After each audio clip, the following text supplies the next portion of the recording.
Good morning. Happy Thursday. Thank you for joining me this morning. I hope you're having a great day. Beautiful 72 degrees, really muggy outside, but beautiful outside. And it's another beautiful day in Vail. I love it when it's this time of year. And can you believe how green everything is? I was fortunate to have lunch with my sister yesterday, and she was in town. And she just couldn't get over how green everything in Tucson was. She lives in Phoenix, and oftentimes there's a lot of green in Phoenix, but it's all artificial because they have this, they water a lot of stuff in Phoenix from the Salt River and that whole canyon. But we in Tucson get green when we get the monsoons, and it is very green out there. So let's see, what else? I don't have any birthdays today. We have one birthday tomorrow, but no birthdays today. So we'll just wait for that tomorrow. And I understand that there may have been a blur yesterday on the video feed. I went back and checked it, and Facebook, it's all clear on Facebook and YouTube, so I'm not entirely sure what that was. But I do know that when it's wet outside, everybody's internet just goes crazy. And I think part of it is because the extra moisture in the soil, they tune the system based upon kind of what is out there. And when the soil gets really, really moist, the system doesn't tune very well, I guess I could say. So that's probably what happened there. But it appears like I am doing okay as far as my feed and everything. So if it gets too choppy, you could always go back and look at it if you want to on Facebook. It's stored forever on Facebook, and then it's uploaded to YouTube. And then there's also a podcast that's uploaded to a couple different locations. So you can watch it, or you can listen to it, or all those sort of things. All right. I'm not going to talk about COVID today, except that we're still in the middle of a surge, but don't know yet what that surge means. Highly recommend that you get vaccinated if you're able to get vaccinated. That's all I'll say on that. All right, so I think let's just go ahead and get into it. We are in episode 53 of our study, Exodus, God's Great Rescue. And we spent some time in our last episode talking about how God was going to be with them. We talked about the angel, or did we talk about the angel of the Lord? The angel of Yahweh, or the angel of God, this person that leads them through this whole process. He's mentioned, we've already seen him before in Genesis and earlier in Exodus, but the God, somehow the angel of God is with the Israelites, and that he's going to help them conquer the land that they're going to conquer. And now we're going to read a little bit further. This kind of is interesting. Exodus 23, beginning of verse 27. I will send my terror ahead of you and throw into confusion every nation you encounter. I will make all your enemies turn their backs and run. I will send the hornet ahead of you to drive out the Hivites, the Canaanites, the Hittites out of your way.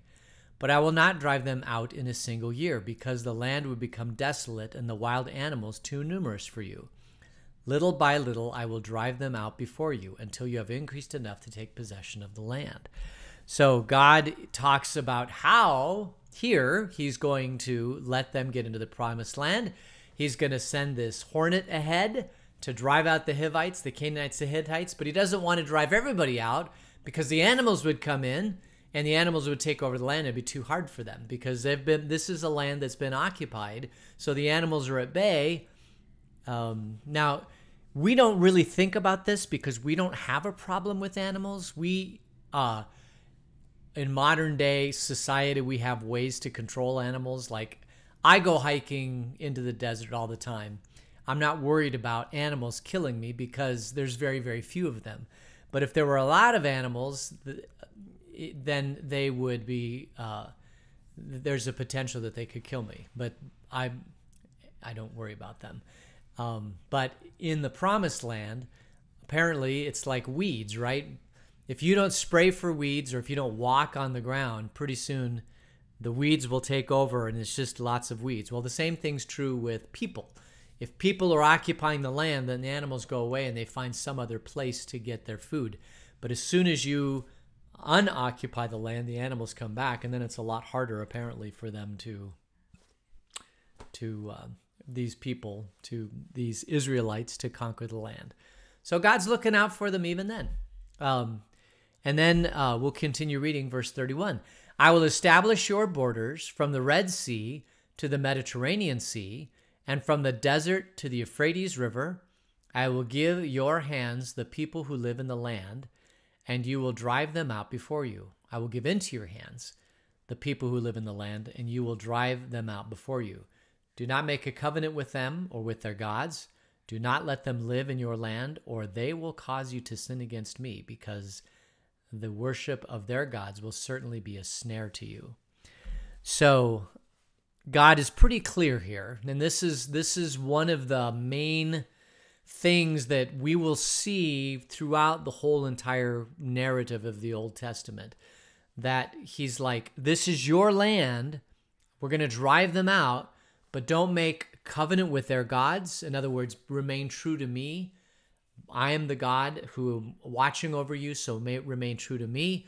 Don't let them live in their lands, because they will cause you to sin against me. In other words, don't pollute don't worship their gods. Don't let your worship of me get polluted by the people that are in the land, because they will eventually turn you, and you will not be able to worship me purely. And I want you to worship me purely. God's all about this: worship me, remain true to me, remain faithful to me. Remain faithful to me, I'm going to remain faithful to you. We have this covenant. And the covenant is, I'm going to give you this land, I'm going to give you a people, I'm going to give you a nation. So that's where this whole thing, we've already seen this before, but God's now giving a little bit more detail as how they're going to get into the promised land. So where is the promised land? Because it says, I will establish your borders from the Red Sea to the Mediterranean Sea, from the desert to the Euphrates River. So I'm going to put up a map for those of you who can see of what this looks like. So we know where the Mediterranean is. It's to the north of Israel. It's that sea, that wonderful warm sea that is north. The Mediterranean, then the Red Sea separates Egypt from the Sinai Peninsula. Then the desert is probably the Sinai Peninsula and everything south of Israel. And then all the way to the Euphrates River. So remember, the Tigris and the Euphrates, between that is where modern-day Baghdad is, somewhere in there. And that's called the cradle of civilization. All of life, Adam and Eve, kind of started there. And then they kind of occupied the land, and then they went over to Egypt, and now they're back, and God's going to give them this land. Now, one of the interesting things about this whole thing is that if I own a car, the state of Arizona gives me a title to that car, and I hold that title, and it's all notarized and documented and all that sort of thing. And because I hold that title, that car is mine. It's my car. And in the same way, because the Israelites have a written language, and Moses, right, is composing the first 5 books, Genesis, Exodus, Leviticus, Numbers, Deuteronomy, because they have this document about how they have a covenant with God and that this is their promised land. And nobody else really does have that document. This becomes almost like the title to the land dating back thousands of years ago. So I know there's a lot of conflict going on in the Middle East today about who owns that land. And one of the ways that you could solve that conflict would be to say, okay, who has the oldest title, right? If you buy a house, they give you a title to the house, and they go back and they search, are there any other titles of people claiming ownership of this land? And no, there isn't. Okay, then I can give this land. I'll do an assurance. I'll do a title insurance to make sure that this land, this house belongs to this person. And so they go back and they search all the title histories, and they do that. And the same thing with cars. You get the title to the car. Well, because of this, they get the title to the land. This is why the people of Israel believe that this is their land. It's because it was titled to them from God back from the Pentateuch. Now, in the diaspora, and very many diasporas, the Israelites went out into different areas. They moved out of the promised land. Other people came in, and then they came in and fought wars. And now they're still trying to protect the land that they believe that, well, they know that God gave them. The question is that covenant still applicable? Or when Jesus, the Messiah, came, did that violate the covenant because now Jesus is the fulfillment of that title? Now that presents an interesting thing to think about, because if you're Israelite, you don't believe in Jesus, and so you say, no, this land is mine, all the way back from God. But if the Israelites believed in the promise from the Messiah, then they wouldn't necessarily hold claim to the land anymore, because although God doesn't deny, like every promise that God fulfills in the Old Testament, even if it's fulfilled in Jesus, he still keeps those promises going. So that land is still belonging to Israel. I think that land belongs still to Israel. Although the whole idea of us living in a world economy and who gets land and who doesn't get land and all that sort of thing is settled by courts and wars and all those sort of things. But the whole purpose of Israel was to get to the point where Jesus was born in Bethlehem. The whole reason why God created this nation called Abraham, brought them into Egypt, brought them out of Egypt, and now they're going to wander for a number of years and conquer the land and create a people, and all of that happens so that Jesus can be born in Bethlehem. Once Jesus is born, the temple is torn, the curtain in the temple is torn in two, the temple actually is destroyed, and the whole lineage from Abraham takes this shift into Jesus, which is where we enter the picture. All right, so let's just keep reading chapter 24, verse 1. Then the Lord said to Moses, "Come up to the Lord, you and Aaron, Nadab and Abihu, and 70 of the elders of Israel. You are to worship at a distance, but Moses alone is to approach the Lord. The others must not come near, and the people may not come up with him." So Moses has said, okay, you can take 4 guys, right? These Aaron, Nadab, Abihu, and Moses, and the 70 elders of Israel. You worship at a distance. But Moses now comes up to the mountain, and I'm going to have a special time with Moses. So verse 3, when Moses went and told the people all of the Lord's words and laws, they responded with one voice, "Everything the Lord has said we will do." And then Moses wrote down everything the Lord had said. So now we see that Moses is able to write. Moses writes all these things down. He tells the people, and they said, kind of interesting, that we will in one voice, they responded with one voice, we will do what God has said. We will be united tribe, united under Yahweh, united to be able to fulfill the laws, or to try to keep the laws that God has told us. We're willing to do that, so we'll remain his people. We keep reading. Moses, got up early the next morning and built an altar at the foot of the mountain and set up 12 stone pillars representing the 12 tribes of Israel. Then he sent young Israelite men, and they offered burnt offerings and sacrificed young bulls as fellowship offering to the Lord. Moses took half of the blood and put it into bowls. The other half he splashed against the altar. Then he took the book of the covenant and read it to the people. And they responded, "We will do everything the Lord has said. We will obey." So now we have this altar that Moses built. It's got the stones representing the 12 tribes, kills a bull, throws blood on the altar, and people said, "We will follow God's law. That we will follow God's law." And there's blood on the altar, kind of as a symbol that that we're going to follow God's law. And then Moses reads the book of the covenant. Then they said, well, we'll do everything that God obeys, that God tells us we will obey. All right. We'll keep reading in verse 8. Then Moses then took the blood, sprinkled it on the people, and said, this is the blood of the covenant that the Lord has made with you in accordance with all these words. The blood of the covenant. This is oftentimes you'll see this in Holy Communion. It's a reminder that there's this covenantal relationship with the people in God. Moses actually took the blood and sprinkled it on the people. That's just, I know that's not something we do today. That's probably not PETA, People for the Ethical Treatment of Animals, or ASCPA, or some of these other organizations would not be happy if we killed a bull and sprinkled the blood on the people. But this is now thousands of years ago. Moses was able to do this. And this is the blood of the covenant. And so it's a reminder to every person with this blood dripping down their face that they are in a covenantal relationship with God, which is kind of interesting. So when we go to Holy Communion, one of the things that happens to us in Holy Communion is that we realize that we are in a covenantal relationship with God through the blood of Jesus Christ. All right, verse 9.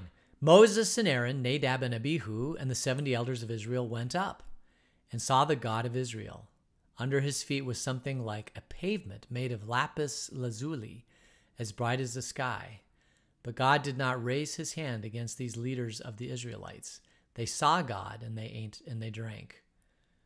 Now this is interesting. So when they get up to the mountain, these people and the 70 elders, they see God. Remember, the angel of God going before you, and so now they kind of see him. They saw the God of Israel, and under his feet was something like a pavement made of lapis lazuli, as bright blue as the sky. So they're seeing something, and they see God, and they see this beautiful pavement that's blue, and somehow they see God and they see the pavement. But God did not raise his hand against these leaders of the Israelites. They saw God, and they ate and they drank. So God, even though they kind of catch a glimpse of God and they see him, God does not raise his hand against them. So apparently it was okay for them to see from a distance God. Verse 12, the Lord said to Moses, come up to me on the mountain and stay here, and I will give you the tablets of stone with the law and commandments I have written for their instruction. So then Moses set out with Joshua his aide, and Moses went up on the mountain of God. He said to the elders, wait here for us until we come back to you. Aaron and Hur are with you, and anyone involved in a dispute can go to them. So apparently Moses thinks he's going to be up on the mountain for a while. So he takes his aide, Joshua, his aide-de-camp, his right-hand man, his number one on Star Trek. And they're going to go up and they're going to see God. And the remaining, Hur and Aaron, are to stay down at the base of the mountain. And while they're there, the elders and Aaron and Hur are supposed to settle any disputes that are going to happen. So Moses must think he's going to be gone for a while. Verse 15, when Moses went up on the mountain, the cloud covered it, and the glory of the Lord settled on Mount Sinai. For 6 days the cloud covered the mountain, and on the seventh day the Lord called to Moses from within the cloud. To the Israelites the glory of the Lord looked like a consuming fire on top of the mountain. Then Moses entered the cloud as he went up on the mountain, and he stayed on the mountain 40 days and 40 nights. So Moses is up there with his aide-de-camp and Joshua, and the glory of the Lord settled on Mount Sinai, and for 6 days the cloud covered the mountain, but then on the seventh day it looked like a consuming fire. So not exactly sure what that is, if it was actually fire or if it was just the way that the clouds and the moon and the stars and the sun and all that were bouncing around each other, that it just looked like this consuming fire. And then Moses goes into that cloud and goes up on the mountain into the cloud, and he stays there for 40 days and 40 nights. Just really cool. So that's kind of the end of this portion of the story. Moses goes up there for 40 days, 40 nights. Now, God is now going to tell Moses certain things that he wants Moses to do. And these are kind of instructions about the Ark of the Covenant and the tabernacle and the lampstand and all that kind of stuff. This is interesting because, well, we'll get into it and then I'll tell you why I think it's interesting. We'll start reading of chapter 25, verse 1. The Lord said to Moses, "Tell the Israelites to bring me an offering. You are to receive the offering for me from everyone whose heart prompts them to give." Just pause right there. This is not a demand of a tithe. This is an offering. And offerings are just based upon the heart to give. When we receive tithes and offerings at our congregation, the tithe is anything that would be like the tithe, the Old Testament tithe, which is 10%. That's what tithe means.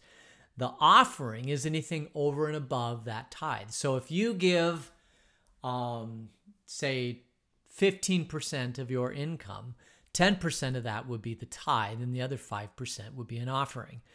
If you give your time, typically that's considered an offering. If you give of any, anything that you have, you can think of it about tithes and offerings. Tithes are the Old Testament to make, to cover you, to make sure that you're not gaming the system and that you're loving other people and that you're following God's law. That's the tithe. And then the offering is anything over than that. And it's from the heart. So, and if you've ever met anybody that gives over 10%, of which I've met many, that their heart, there is absolutely no question that their heart is in the right place. Absolutely no question, because it comes from the heart. Nobody would give over and above an abundance over the tithe unless their heart was in such a place where they felt God's overwhelming love and compassion and joy that they wanted to give more. And if you talk to these people, they wouldn't change it for the world. They just love so much giving that's what they do. All right. So offerings whose heart prompts them to give. Let's continue reading in verse 3. These are the offerings you are to receive from them: gold, silver, and bronze, blue, purple, and scarlet yarn, and fine linen, goat hair, ram skins dyed red, and other types of durable leather, acacia wood, olive oil for the light, spices for the atoning oil and for the fragrant incense, and onyx stones, and other gems to be mounted on the ephod and the breastpiece. So we haven't seen the ephod yet, but it's the ephod is like a breastplate that gets put on Moses or the priest, and it's got all these jewels and things on it. It's the ephod. And ram skins. So basically, these are the things that people would have in their possession: gold, silver, bronze, yarn, goat hair, ram skin. Remember, when they killed a lamb or a ram or any animal, they did not let anything go to waste. They kept all of it for every single purpose that you can possibly imagine. They reused everything. So these are things that they would have had. And then Moses goes through the crowd and he says, God has asked me to see if there's any offering from your heart that you would like to give back to God. And I'm sure there were very, very many people who said, yes, I'll give this, I'll give this, I'll give this. And so Moses is collecting, or will collect, all these things. Verse 8, then have them make a sanctuary for me, and I will dwell among them. Make this tabernacle and all its furnishings exactly like the pattern I will show you. So God is going to now tell them the pattern of all the things that he wants them to build. And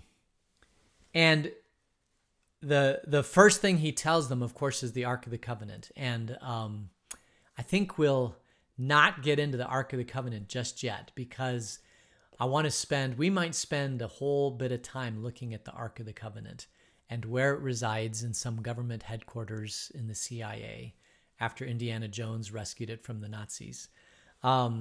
Or maybe it's in the Elephantine Church on the banks of the Nile in Ethiopia, which is, they believe that in the foundation of their church is the Ark of the Covenant being protected by God, and they don't let anybody excavate or take pictures underneath that church. And that very well may be where the Ark of the Covenant is, or maybe it's somewhere else. Who knows where the Ark of the Covenant is? But we're going to talk about that the next time we get together, and we're going to talk about other features, and then we'll talk about the tabernacle. The tabernacle is this moving sanctuary of God that goes with them, and pillar of fire by day, cloud by night, this whole tabernacle and what it looks like. And we'll talk about modern day representations of the tabernacle, and how you can actually go to places and see that, and that's kind of fun too. But it all starts with the Ark of the Covenant, and so I think we'll end it there, and then we'll spend our next episode just talking about the Ark of the Covenant, because that is one of those fascinating things for me. All right, so let's go ahead and close in prayer. Gracious God, thank you for being with Israel and bringing them safely to the promised land, giving them your law, giving them Moses, giving them instructions on the Ark of the Covenant, but more importantly, giving them you and your protection. Watch over us until we meet again. In Jesus' name, amen. All right, so that is the end of today, and we will get together tomorrow, and we'll start talking about all that cool stuff. Looks like it's going to be a beautiful day, so I pray you enjoy it, and we'll see you later. Take care. Bye.